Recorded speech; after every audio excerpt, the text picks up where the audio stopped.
Hi, I'm Dr. Adam, and I'm a neuroscientist. That means I study the brain. And this here's brains. Hi, brains.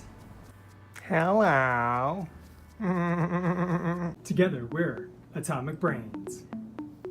The brain. Learn about the brain.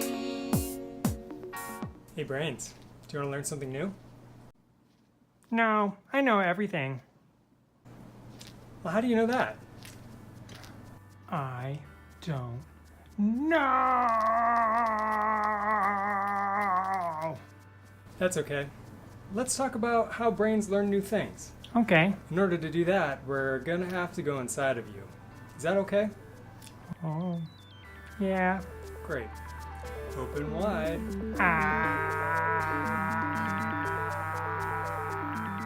Human brains are made of billions of brain cells that all work together to create our minds. There's lots of different brain cells, but today we're going to focus on neurons. And they're interconnected in the brain, and they send messages back and forth. And that's what allows us to see, think, feel, taste, touch, or whatever. That's interesting. Whoa there, brains.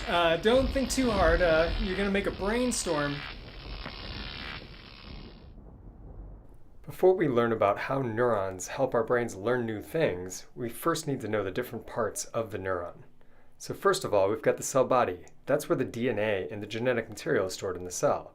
Over here we've got the dendrites. That's where the neuron receives signals from other neurons. Over here we've got the axon, and that's the part of the neuron that sends the message out to other neurons. And here's the synapse. This is the point of communication between two neurons. Here we can see a neuron that I grew in my own lab. We've infected this neuron with green fluorescent protein that allows us to see all of the dendrites on this neuron. Did that come out of me? Don't worry, brains. We only use laboratory animals for these kind of research projects. So now if we zoom in really close on the dendrites, we can see all the synapses scattered along the length of the dendrite. And that's a lot of synapses. Whenever I talk about neurons, I like to say that neurons are a lot like trees. So the dendrites are kind of like the tree branches, so that when sunlight comes in and hits the tree, it tells the tree where to grow new connections, just like cellular signals come in and tell the neuron where to grow new dendrites. After repeated activation of one neuron onto another, the neuron will actually grow and make new connections between those two neurons. That tickles. Similar to how dendrites are like tree branches, synapses are a lot like leaves. A leaf on a tree that's getting a lot of sunlight might grow to collect more sunlight. However, if that leaf is deprived of sunlight, the leaf might shrink down, turn brown, and eventually fall off the tree. Synapses respond to signals just the way that leaves do. But in order to look at the synapse, we're going to have to zoom in really close because they're tiny. So when we zoom in here on the synapse, we've got two essential elements. On the axon side, we have neurotransmitter, the chemical signal that is released from one neuron to another, bundled up in these little bubbles. On the dendritic side, we have a bunch of receptors that are capable of sensing neurotransmitter and relaying the signal into the dendrite. When the neuron on the axon side is activated, it will release neurotransmitter onto the dendritic side, relaying the message from one neuron to the other.